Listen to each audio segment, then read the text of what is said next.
Hello! Are you interested in learning languages or improving the languages you already speak? Well, you're in the right place, whether you're learning your first language or you've learned many languages before. Now, unlike many people on the internet, I'm not actually selling you anything. I am just inviting you on my journey for the next year to learn Korean. Now, you don't need to learn Korean, you can substitute that language for another language and join me on the journey in exactly the same way. My name's Richard Simcott and I've studied over 50 languages in my life so far. And what I'm going to do over the course of the next 12 months is share my journey in learning a brand new language that I've never studied before with you. And what that means is I'll go through all of the steps in the process of how I learn a language. Now, there are three very important things that I consider when I'm learning a new language. The first thing is the motivation, the reason why I'm learning the language. Now, this time I'm learning Korean, and it's because my 13-year-old daughter asked me to learn Korean with her. That's not normally the way I go, but it does serve as a really good example as to how I analyse the language needs and the language motivations that I could potentially have. So with Korean, it's a language from Asia. I am based in the Balkans, and we don't really have many Koreans here, and you never really hear Korean. So what I've done to compensate is I've gone onto my social media channels and started following Korean language material, particularly people who teach Korean, other language learners who are learning Korean, and I reached out to my good friend Lindy, who helped me with some tips and advice on learning Korean, and you can see that video with the chat with her on this channel as well. Now, the reason I do that is because whenever you learn a new language, you have to have the language come at you in a natural and normal way, instead of having to always rely on your own ability to get out of bed and make an extra effort to do something. So that's the very first thing that I need to do, to really lower the level, the bar of where my motivation needs to be, to at least be exposed to the language and get that very important input of Korean in my daily life. So now I'm following 12 channels on my social media page on Instagram, and I have put a link on my blog post, the most recent one, to all of those channels. So if you want to do it with Korean, you can do it too. If you want to do it with another language, you can do a similar thing to what I've done, and that's search for topics on learning, whether it's French, German, Spanish, whatever you want. And then you follow a number of them so that they appear naturally whenever you open your phone and look at your Instagram. Now, if you're not an Instagram person, substitute that out with TikTok, with Twitter, with Facebook pages, whatever you use. Even on YouTube, if you're a big YouTuber, you love YouTube, use YouTube as your way of getting that content. But the important thing is that you follow it and you do it so that it comes to you and you don't have to go to it. Okay, that's the first thing. The second thing that I take into consideration is how I'm actually going to study it. So what materials can I use? So I've spent the last 3 to 4 weeks looking at lots of materials, taking advice and tips from people all over the internet, including Lindy and other people who have studied Korean in the past. Now, other learners, people who have been through the process before, you can often learn from them because they will tell you things that have worked for them or not worked for them. Now, you don't have to believe people who just want to sell you a product. You can just go out and you can obviously listen to them and look at what they've done, but you can also go out there into communities on Facebook and on other social media platforms and just ask a question. And the general public, who have got no real buy-in to selling you a product, will give you an honest answer. And you can find materials that suit your needs. So for me with Korean, I looked at many different things that I could use, many books. I have the extra consideration here that I am studying this with my 13-year-old daughter.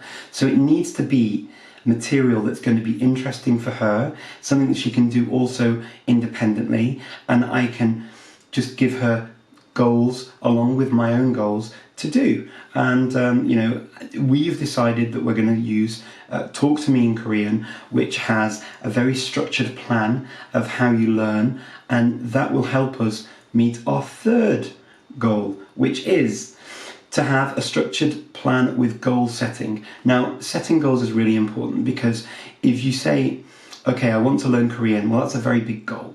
Now, it's okay to have a long-term goal, and I definitely do, in that I want to do all 10 levels of Talk to Me in Korean over the coming year. But saying that in and of itself does not get me to that level of Korean. What I need to do is focus on the here and now. So I'm going to go slowly in baby steps and say, for the last 2 weeks I've been learning with script hacking, the script, and looking at Go Billy with the script as well. And then also I've been doing on the other side of it some confidence building with basic Korean with the Michelle Thomas method Korean course, which I'm still going through. Now, all of that is sort of a prep for the actual study. The study itself starts properly next year, and what I'm going to be doing when I start the Talk to Me in Korean levels is I will take the very first level in January and aim to complete that by the end of the month. Now, when I get to the end of the month, I will assess or reassess whether or not those goals are realistic to complete those 10 levels, or whether I should continue in the same way, revise it, change things up. I'm not bound by things that I say I'm going to do right now. I am human, things happen, things change, and I can adapt and change with those things. So it's really important to be flexible, because if you're not flexible and you don't give yourself a little bit of leeway or slack, sometimes you can just depress yourself and disappoint yourself, and none of us need that in our language learning. You're already doing something super positive by learning a language, and we need to encourage you in that vein. So if you're feeling a high or a low in the whole journey, please do reach out, and I'm sure there'll be plenty of us, including myself, who'll be very, very happy to just give you a bit of a pickup and a bit of a boost in your journey. So usually when I learn a language, I take the Teach Yourself or Asimil books to start with, and this will not be an exception in that I will use them, but maybe in a slightly different way. Because I'm focusing mainly on the Talk to Me in Korean platform, because obviously learning it with my daughter, it means that we are sort of bound to the computer. So what my plan is to, whenever I'm away, take the Asimil and Teach Yourself books and applications on my iPad with me, so that I can dip into those, read along, read for extra explanations, see different types of vocabulary and dialogues in practice, maybe pick up new vocabulary just as an aside. The important thing with language learning is definitely the input, so the more you get, the better. I'm probably going to be using also Link in the same way. There are many Link stories in Korean, and I will be going through the Link stories on Steve Kaufman's page, and using those to supplement my learning as well. I find that using as many of these resources as possible to add more language to my life will just help to reinforce the knowledge and reinforce the Korean in my brain. In addition to doing the Talk to Me in Korean course, I'm also using Italki teachers to practice the Korean as I learn it. And what I'm going to do is have one teacher who's going to help me with grammatical questions, really solid sort of linguistic questions that I may have to understand things better. And then I'll also have just one other lesson, which will be just a chat in Korean, just to talk through the dialogues that I do as and when I go through them. And I think that will also help to reinforce the material, the input that I get, and also for the output, so that I will be able to actually use the language actively as well. The Polyglot Conference has an affiliate link with Italki, and it gives you $10 towards your first lesson on the platform. So I'll pop that in here so that you can also use that way of finding a teacher for a language that maybe you don't hear either where you are. For me, it's really important for a language like Korean, where I really crave that instant feedback and the ability to ask questions of somebody who's either physically in Korea or is a native level speaker of the language, so that I can get that insight and get that feedback straight away, whether it's on my pronunciation, accent, or on the grammar, vocabulary use, or if I just want to develop my ability to communicate more effectively. I find that an absolutely invaluable resource on the journey. Now, all of that said, I will be learning Korean. It's very new. My feelings are these.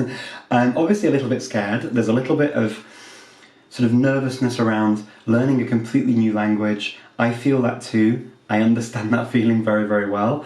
I think partly because it's totally new, and I know that it's not just the entirely new grammar, but also new vocabulary, new writing system that I've been learning, and also it's something that I'm going to be documenting now for a year. So it's quite scary when you're saying you're going to do something over a year publicly. But hopefully that won't matter, and I will get over it, and I will just get into my stride with you, and we will be successful in our language learning goals together. Thank you so much for joining me. If you have any questions, please pop them in the box below and ask away. And if you want to follow me, please do on the journey. I'll put the links as well in the description box so that you can follow me wherever you prefer. And I look forward to seeing you on the journey. So, speak to you soon. Bye-bye.